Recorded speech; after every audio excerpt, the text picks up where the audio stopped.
पंजाब केसरी में आप सबका स्वागत है। मैं हूं चंद्रशेखर धरनी। अशोक अरोड़ा जी कांग्रेस के दिग्गज नेताओं में शुमार हैं।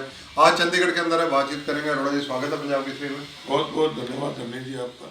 अरोड़ा जी, जिस प्रकार से यमुना को लेकर राजनीति गरमाई हुई है, एक तरफ यमुना के पानी को प्रदूषित करने के आरोप हरियाणा पर लग रहे हैं और दिल्ली के पूर्व मुख्यमंत्री आम आदमी पार्टी के सुप्रीमो ये आरोप लगा रहे हैं, अरविंद केजरीवाल जी, बीजेपी के नेता मंत्री विधायक आज पूरी तरह से बेली विस्टा चौक चंडीगढ़ पंचकुला में प्रदर्शन कर रहे हैं। दिल्ली के पूर्व मुख्यमंत्री केजरीवाल जी का बयान बिल्कुल निराधार है, बेसलेस है, जिसकी मैं निंदा करता हूँ।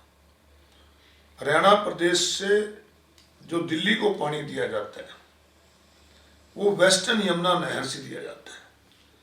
वेस्टर्न यमुना नहर से पानी हरियाणा में भी पीने को जाता है और दिल्ली के लिए भी जाता है। मुनकहेड से एक माइनर नहर निकली हुई है, उससे दिल्ली को पानी जाता है, ना कि जमुना कैनाल जो दिल्ली से जा रही है ना, जब उससे जाता है जमुना जो रिवर है, इससे पानी नहीं जाता।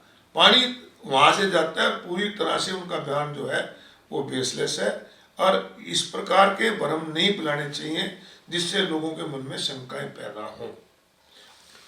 अरोड़ा साहब, यमुना, गंगा, सरस्वती, ये तीनों नदियां पवित्र नदियों में मानी जाती है। महाकुंभ का दौर चल रहा है, इस दौरान ही इस तरह की चर्चा विचर्चा और अपवाद कितने सार्थक मानते हैं? मैं कह रहा हूँ दिल्ली के चुनाव में केजरीवाल जी दिल्ली के चुनाव में पैदा उठाने के लिए इस प्रकार का बयान दे रहे हैं और बीजेपी के लोगों पे भी मुझे हैरानी होती है, मंत्री एमएलए कि हरियाणा में पंचकुला में प्रदर्शन कर रहे हैं। प्रदर्शन करना दिल्ली सरकार के खिलाफ करो, केजरीवाल के घर के बाहर करो। हरियाणा में तो तुम सरकार में हो, यहाँ किसके खिलाफ प्रदर्शन कर रहे हो? तो आज ये दोनों पार्टियां राजनीतिक फायदे के लिए उठा रही हैं। जमुना, सरस्वती, गंगा तो इतर नदियां हैं, उसमें पानी कहाँ से पड़ रहा है नहीं पड़ रहा ये इश्यू ही नहीं। आज तो जो केजरीवाल जी का बयान है उसके ऊपर मुझे यही कहना है कि इस प्रकार का भ्रम नहीं फैलाना चाहिए जिसमें लोगों के मन में भय पैदा हो।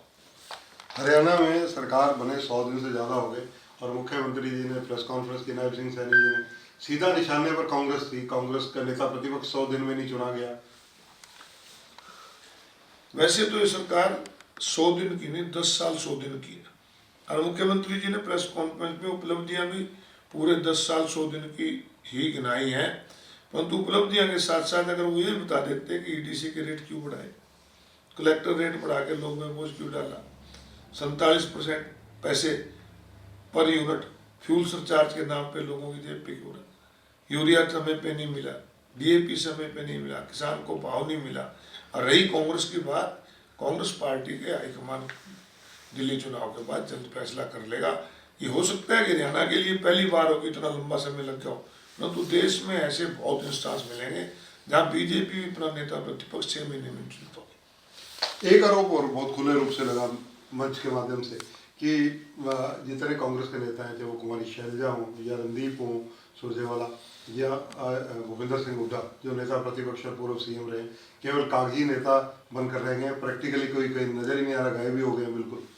इस प्रकार के आरोप इस ऐसे पद पे बैठ के व्यक्ति को नहीं लगाने चाहिए। जिन लोगों के नेताओं के उनके नाम लिए गए हैं ये बहुत सीनियर नेता हैं। 10 साल तक हुड्डा साहब मुख्यमंत्री रहे हैं, 4 बार एमपी रहे हैं, एमएलए हैं।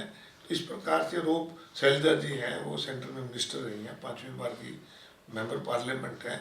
तो इस प्रकार से आरोप लगाना निराधार है। एक चीज़ और पूछनी चाहूँगा, चुनाव प्रक्रिया है, उसमें कोई जीते कोई हारे, लेकिन उसके बाद जब ये मामले अदालतों में ले जाए जाते हैं चुनावी रिट पिटीशन के रूप में, तो जैसे आपकी सीट का भी पहुंचा है और लगभग 30-32 विधायकों की चर्चा आ रही है कि मामले हाईकोर्ट तक पहुंचे हैं। क्या ऐसा होना चाहिए? देखिए, अगर कोई किसी के पास ड्यूरिंग इलेक्शन कोई कंप्लेंट आती है तो चलो वो लोग जो कोर्ट में जाते हैं। आपने मेरे वाले इलेक्शन का भी जिक्र किया।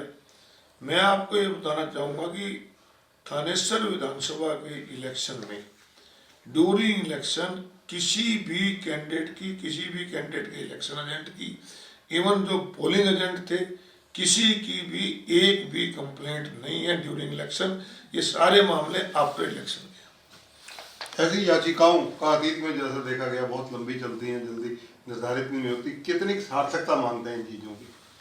मामले कोर्ट के ऊपर है, कोर्ट पे कोई टिप्पणी करना अच्छी बात है। कांग्रेस आने वाले दिनों में क्या करने जा रही है।